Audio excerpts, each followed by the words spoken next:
Seigneur soit avec vous. Et avec votre esprit. Évangile de Jésus-Christ selon saint Luc.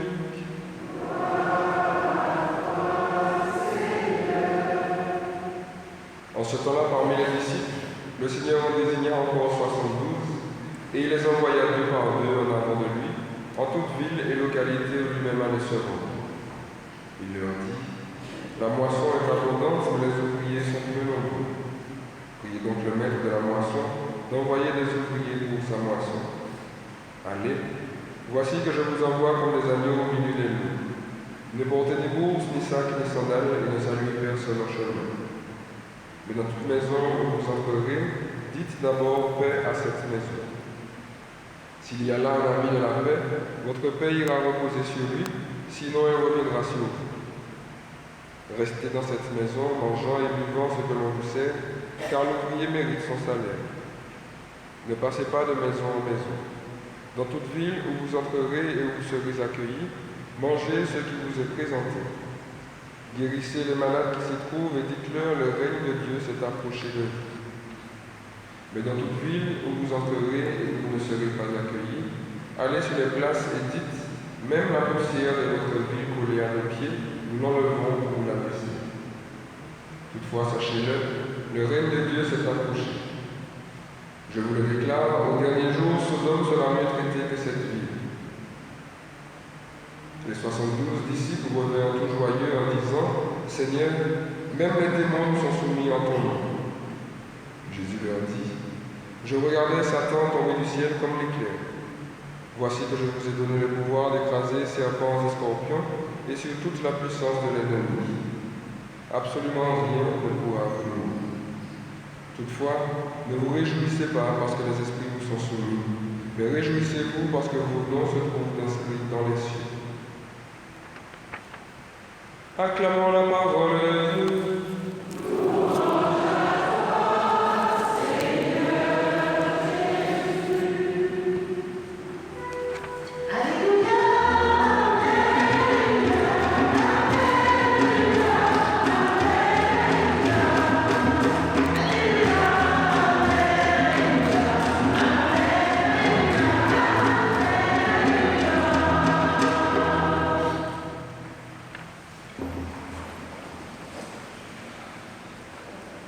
Je vous le disais en entrée, paix et joie, 2 sœurs jumelles, des sœurs jumelles, que l'homme de tout temps s'est vertu à rechercher. D'où le drame de l'humanité, quand nous les recherchons, cette paix et cette joie, en dehors de Dieu. J'ai envie de dire, tous les hommes recherchent la paix, la joie, quel que soit ce qu'il fait. Évidemment, le croyant, il recherche la paix dans sa foi. Il va prier, il va adorer, il va célébrer l'Eucharistie, il va être avec les frères, bref, il va rechercher la paix parce qu'il a compris bien que la paix va le nourrir. Mais celui qui pêche aussi mystérieusement recherche la paix. Celui qui va tuer pour se venger, il va rechercher la paix de sa conscience, la paix de son cœur. Celui à qui on aura fait une injustice, il va passer des années en procès parce qu'un de ses proches est mort ou je ne sais pas quoi, pour rechercher la paix, pour faire un deuil, qui est mal orienté, mais qui cherche à faire un deuil quand même. Celui qui va voler son prochain va rechercher la paix, une certaine satisfaction de la jouissance de biens matériels. Plus, celui ou celle qui va courir, les hommes ou les femmes, recherche la paix et la joie. Une satisfaction où on aura l'impression que notre âme, je ne vais pas dire notre âme, parce que là on touche vraiment déjà à quelque chose de spirituel, mais notre cœur, voilà, sera tranquille. Et donc en fait, on réalise que quel que soit ce qu'on fait, quand on regarde bien, c'est toujours motivé par un désir d'être heureux, de joie, ou un désir d'être tranquille, d'être en paix. D'où le drame, comme je le disais, quand cette paix-là, en tout cas ce désir de paix, n'est pas satisfait à la bonne source. Qu'est-ce qui va se passer? Eh bien, le désir de paix sera toujours là. Toujours là, on demande d'être satisfait, justement. Je disais hier à notre communauté du samedi soir, qu'on fait plein de statistiques sur la jeunesse d'aujourd'hui. On parle d'une jeunesse qu'on ne connaît pas. Et on se dit que ouais, la jeunesse d'avant, c'est pas la jeunesse d'hier. La jeunesse d'aujourd'hui, plutôt, c'est pas la jeunesse d'hier. C'est pas la jeunesse d'avant. Ils ont plus mal élevé, ils n'ont pas qu'à respecter à rien, ils ont plus dangereux, ils ont plus ciré. Moi, sans prétention, pour pouvoir les connaître un petit peu, je dis que c'est faux. La jeunesse d'aujourd'hui n'a rien de différent de vous là, les aînés. L'une des seules choses à avoir changé, c'est qu'ils ont toujours ce même désir de paix, de joie que vous, les parents, vous aviez quand vous étiez petits, sauf qu'aujourd'hui, ils n'ont plus personne pour leur dire où aller satisfaire cette paix, ce désir de paix. Avant, c'était le voisinage qui éduquait les enfants pour toi. Ceux qui sont de la paroisse, je vous ai dit que mes parents, je dis Dieu merci, m'ont éduqué à la mode d'avant. Ça me fait marrer, parenthèse, même quand des anciens me disent, mais côté où qu'on créole ta, c'est un créole vieux, mais vous ne pouvez pas parler. On ne peut pas les créole ta, quand t'es petit. Ils m'ont éduqué à la sauce d'avant. Eh bien, ce que vous, là, parents, vous avez connu, moi je l'ai connu. Les où on va faire bêtise, l'école là, ou bien en la ria, ou bien en bourg là. Ou pourquoi vous vivez en caille là, alors que pas ni téléphone, pas ni WhatsApp, pas ni Internet. Maman, j'ai au courant. Avant de l'explication au Japon, on volait un coup de bâton. Il n'y a pas quand même en deux, ça vous fait. Comme il dit, il fait un bagaille. Même si on n'a pas fait, il a dit, pas avoir l'occasion de mal parler. C'est pas vrai? Aujourd'hui, si Madame Untel fait le malheur d'aller dire à Madame Untel, hey, j'ai vu ta fille là. Madame Untel a dit, comment? C'est un choix ou c'est un chemin? Non? À l'époque, il y avait l'école qui structurait les enfants. Aujourd'hui, nous sommes dans une éducation nationale qui est en train de tendre à défolmenter l'esprit de nos enfants. Vous savez, dans les écoles primaires, j'ai une amie qui est prof des écoles et elle m'a dit qu'on leur a donné la consigne de ne plus utiliser les mots de garçon et de fille. Vous savez pourquoi? La théorie du genre, qu'on a déjà mis dans les livres de vos enfants, en leur disant qu'il y a l'homme, la femme, mais en fait que tout ça, ce sont des conditionnements culturels et sociaux. Si tu es un garçon ou une fille, eh bien c'est parce qu'on t'a habillé en bleu ou bien en rose, on t'a fait jouer avec des voitures, des ballons de football ou bien des poupées, et puis la société a fait de toi un garçon ou une fille. Aujourd'hui, tout ça, tu comprends, c'est fini, tu peux choisir ce que tu veux être. Même si ton corps te fait voir que tu es un garçon, tu peux décider d'être une fille. Voici notre société aujourd'hui. Alors on dit aux professeurs des écoles, surtout ne dites pas aux enfants garçons, filles, ne leur apprenez pas qu'ils sont des garçons ou des filles. Il faut les laisser libres. Cet ami, Dieu merci, et c'est une invitation à vous aussi qui est dans le cas, a dit à son directeur, tu peux toujours courir au coco.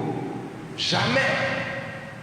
Tiens, dans les nouvelles structures, il y a une piscine au Lamentin là qu'on a faite à Place d'Armes. Je ne suis pas encore allé vérifier. Où on ne distingue même plus les vestiaires hommes des vestiaires femmes. Il faudrait boycotter ces endroits-là, frères et sœurs. Imaginez pourquoi, parce qu'encore, il ne faut plus mettre dans la société de distinction entre hommes et femmes. Donc plus de vestiaires hommes-femmes. Dans des pays, c'est allé tellement loin qu'il y a des toilettes, par exemple dans un restaurant ou dans un supermarché et dans un centre commercial. Vous aurez hommes, femmes et puis un troisième qui sera marqué autre. C'est pas de blague, hein? C'est le monde de 2016, aujourd'hui. Donc on m'a dit que la nouvelle piscine du Lamentin, on m'a dit, donc peut-être que je me trompe, il faudrait que j'aille vérifier, qu'il n'y a plus de distinction de vestiaire homme, de vestiaire femme. La seule séparation se fait quand tu vas rentrer dans ta cabine d'essayage. Donc ça veut dire quoi? Quand tu vas amener ta petite fille de 6 ans, que tu dois la déposer pour son cours de natation, eh bien si elle avance avec son tout petit corps à peine formé devant un gros malpropre qui va aussi se baigner à la piscine, ou pas ça qui peut arriver, choix. Voici le monde débiellé dans lequel on est aujourd'hui. Ça, c'est sous réserve, encore une fois. Allez vérifier si vous voulez, et puis vous me direz si j'avais raison ou pas. On m'a dit ça. En Guyane, même, c'est arrivé aussi. J'ai un petit jeune qui, pour le coup, a participé à la construction de bâtiments et qui me disait ça déjà. Donc, notre jeunesse, elle n'est pas plus extraterrestre qu'avant. Elle est dans un monde extraterrestre où la famille défollementée, l'école défollementée, la société défollementée, l'église parfois défollementée, débiellée, où on va prêcher un Dieu qui n'existe même pas, où le pape va s'évertuer à te dire arrête d'aller parler de Dieu comme étant un gendarme qui tape sur les mains des gens, et toi toutes les fois où tu vas aller parler à quelqu'un de Dieu, c'est pour lui Dieu qui va crier en enfer. Un Dieu qui n'existe pas, qu'on va aller s'évertuer à annoncer aux hommes. Et donc nos petits jeunes là, ils ont un désir puissant de joie, de paix. Mais comme ils sont dans du débiellement maximum et total et général, un débiellement chronique, plus personne n'est en mesure de leur dire c'est là ou c'est là. Les familles qui se battent encore, et soyez bénis, mais se battent plus durement qu'avant. Plus durement qu'avant, pour essayer de donner la reine à leurs enfants.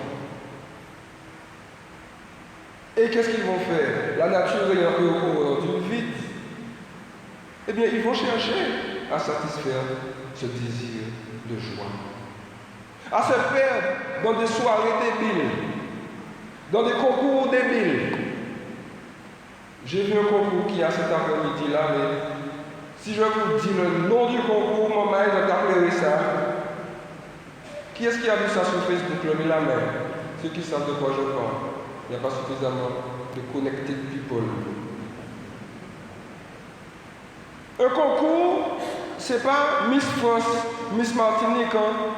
C'est Queen, reine. Bon, pas quand même dire l'autre mot.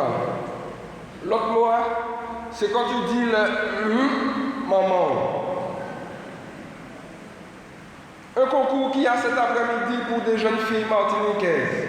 Queen, bon, hein. Et puis c'est une affiche, et puis il y a des filles qui sont inscrites à ça. En Martinique aujourd'hui, notre jeunesse va chercher des amusements dans n'importe quoi. Un jour, on va te faire convoiter ça, et puis tu seras content. Oui, je suis Miss 2016. Non mais, c'est pitoyablement absurde. Les organisateurs de ça mériteraient des coups de bâton. Mais sans le faire, c'est ça au niveau misé. Lorsque l'Église organise des choses pour les jeunes, on dit aux prêtres, rien que la jeunesse et nous. C'est pas à 60 ans que tu vas apprendre à danser un bal. Par contre, les petits jeunes là, ben, ils sont défollementés par ça. Donc excuse-nous de mettre l'accent sur la jeunesse. Toi, tu as déjà construit ta vie. Tu es en train d'essayer de colmater les brèches. Eux, les brèches sont en train d'être faites dans leur cœur. Alors, sans oublier les adultes déjà affermis, permets-nous de mettre l'accent sur les jeunes parce qu'ils sont en danger. Si ça continue comme ça, la Martinique a disparu. Alors permets-nous, sans nous juger, de mettre l'accent sur la jeunesse. Mais la bonne nouvelle, maman, vous savez quoi? Deux bonnes nouvelles, ou plutôt deux facettes de la même bonne nouvelle. Premièrement, Dieu est au courant de tout ça. Ouf! Et il veut nous donner cette paix. Amen. Dieu veut que toi et moi nous soyons heureux, que nous soyons tranquilles. Il veut. Et le prophète Amos nous l'annonce comme une promesse. Shalom, Salem, Salomé. Jésus, le prince de paix. La paix, Shalom. Jésus, le prince de paix, il sait ce que c'est que la paix. Il veut te la donner. Alors il annonce par les prophètes, ne t'inquiète pas, n'aie plus peur. La joie va venir, la paix va venir. Ne t'inquiète pas. Donc du coup, ne t'inquiète pas, égale, ne t'agite pas. Ne va pas chercher la paix dans les queens ici. Ne va pas chercher la joie dans le bacchanal. Attends. Parce que Dieu a promis, ça va arriver. Amen. Amen. Parce que Dieu a promis, cela va se réaliser. Amen. Oui, même si ça ne se réalise pas aussi vite que tu le veux. Mais bon sang, c'est qui ne va pas, toi ou Dieu? Et tu m'as dit que tomber. Ce que tu là même, c'est que tu as un chemin là. Non? Délai, on a estimé que ça va pas bon un chemin là, même si tu as un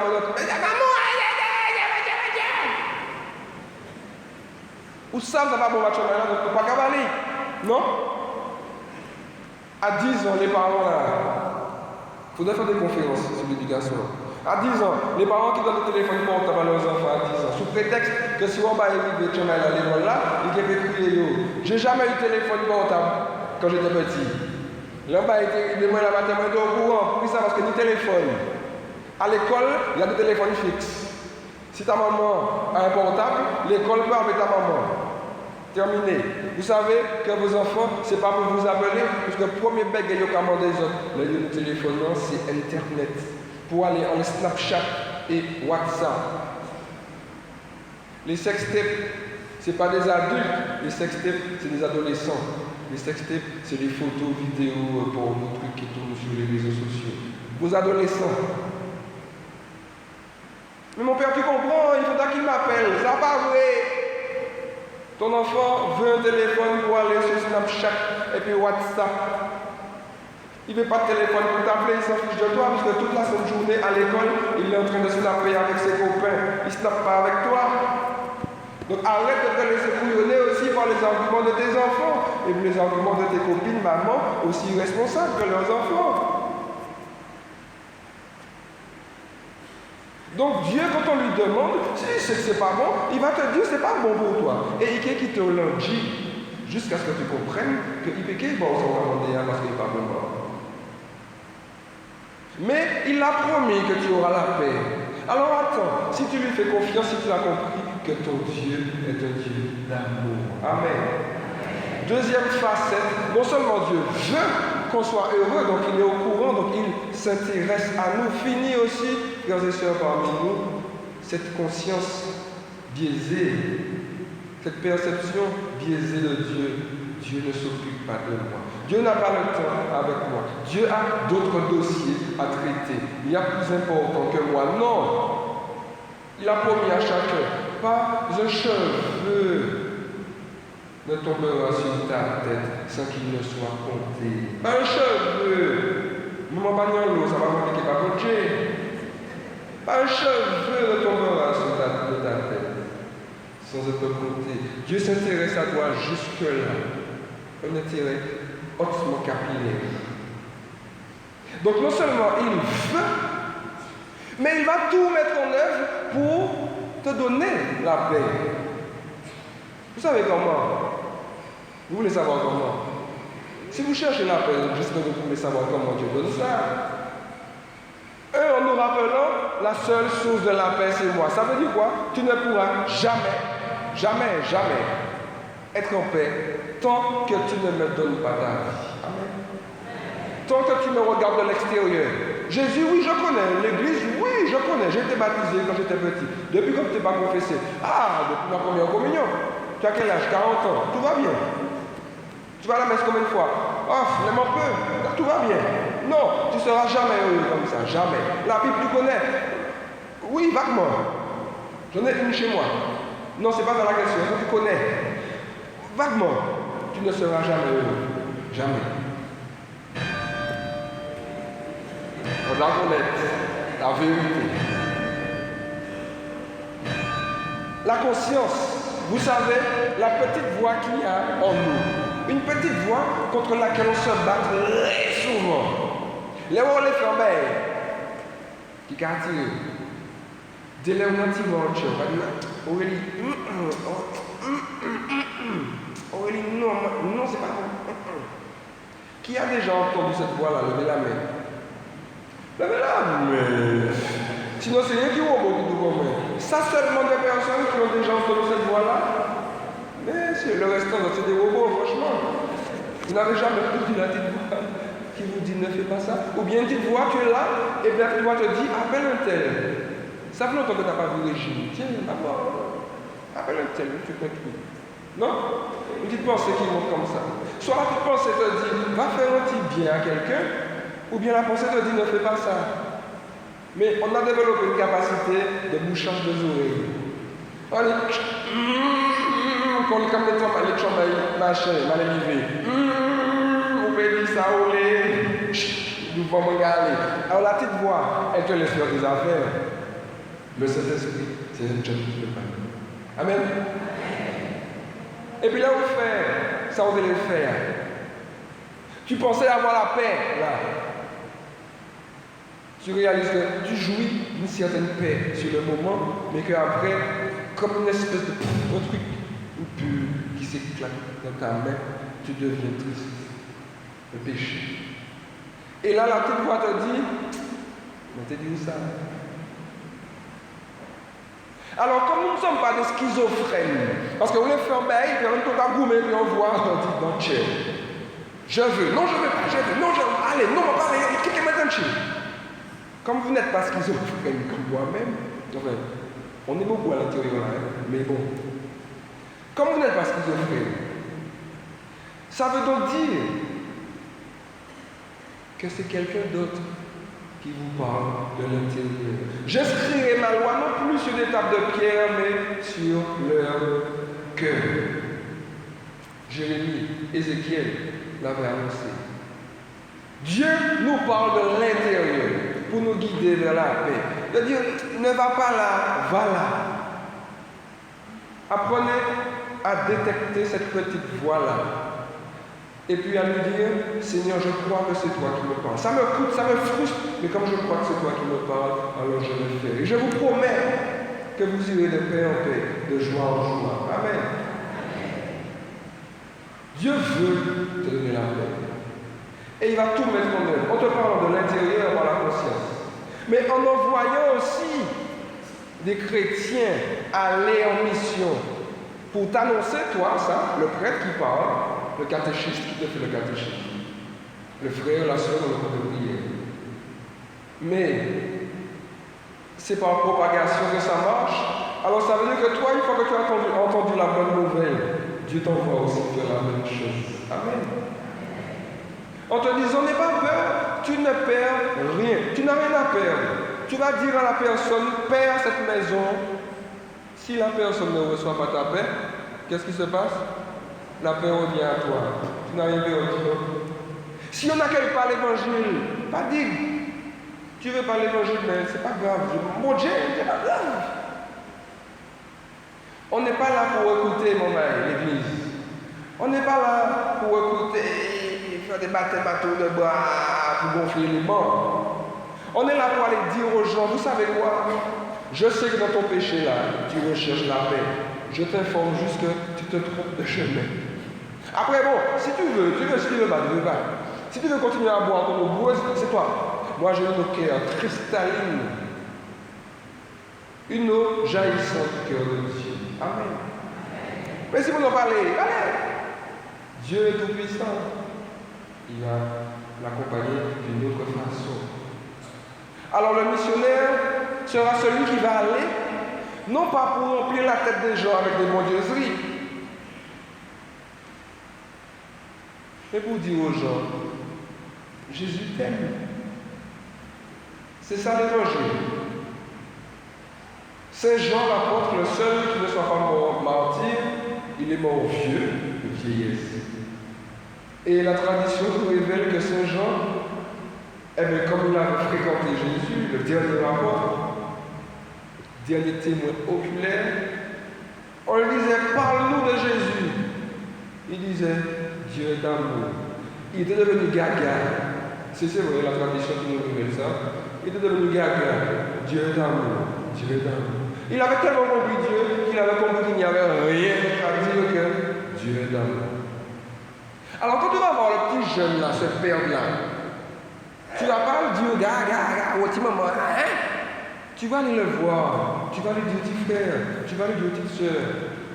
Je sais que tu cherches à être heureuse. J'avais posé une question à un petit jeune en confession, ici, qui se préparait à un sacrement, enfin après la confession. Et je lui dis, mais qu'est-ce que tu recherches? Je t'ai vu là, à Dillon là, avec les gars. Qu'est-ce que tu recherches là? Qu'est-ce que tu recherches? Est-ce que tu crois que non, père? Et alors? Besoin d'argent, père? Il est grand frère. Quand tu vas voir le mari trouver sa femme, tu ne vas pas lui dire où c'est un vagabond. Tu vas lui dire, mon copain, je sais que tu recherches là. Je sais que tu recherches là la paix. Heureusement qu'il y a des gens qui suivent. Je sais que tu recherches la paix. Je sais que tu recherches la joie. Mais tu sais, si l'herbe paraît toujours plus verte chez l'heure, quand tu y cours, souvent tu découvres que c'est plus un gazon artificiel qu'autre chose. Quand tu vas voir ta soeur pécher, les Espagnols, je peux dire, en ville, ne les appelle pas Walpa ou vagabond. Comprends que ce sont des femmes qui recherchent là et la joie. Et que si elles sont là, eh bien, ça doit te motiver, toi, qui as la chance de connaître ça. Pour aller lui dire, ma soeur, Jésus t'aime. Je t'aime au nom de Jésus. Voilà la bonne nouvelle de l'évangile. Il n'y a pas plus que ça. Dieu t'aime, il s'intéresse à toi. Il t'avertit, attention, tu t'éloignes de moi, tu ne seras jamais heureux. Je t'invite, si tu veux. On a tendance à dire, l'homme propose et avec l'évangile c'est l'inverse. Dieu propose, l'homme qui dispose. Dieu te propose cette paix que tu recherches, mais c'est toi qui disposes. Ou l'est, ou pas l'est. Oui, pas oui. Une paix stable. Pas une paix éphémère, bulle de savon. Une paix stable. Qui même dans l'épreuve, même dans la maladie, même dans la faillite, même dans le chômage, même à l'article de la mort, une paix qui sera stable. Que rien ne pourra te voler. Rien. Parce que cette paix ne va pas reposer sur des pronostics futurs. Cette paix va reposer sur une promesse qui est déjà faite. Dieu a promis, donc il réalisera. Amen. Oui, je sais que l'Éternel est mon berger. Je sais que l'Éternel vit en moi. Je sais que Jésus-Christ a déjà donné sa vie pour moi, a déjà remporté la victoire. Alors je sais que cette paix est pour moi, aujourd'hui, right now, à présent. Et que si je n'ai toujours pas cette paix, c'est nécessairement parce que je ne la puise pas dans le cœur de Jésus. Amen. Alors que le Seigneur, en cette liturgie, nous ouvre les écluses du ciel, nous fortifie, nous rend courage et persévérants pour nous-mêmes piocher, puiser dans cette source de paix et que nous puissions aller aussi l'annoncer d'un cœur authentique, vrai, un cœur rempli de miséricorde. Amen.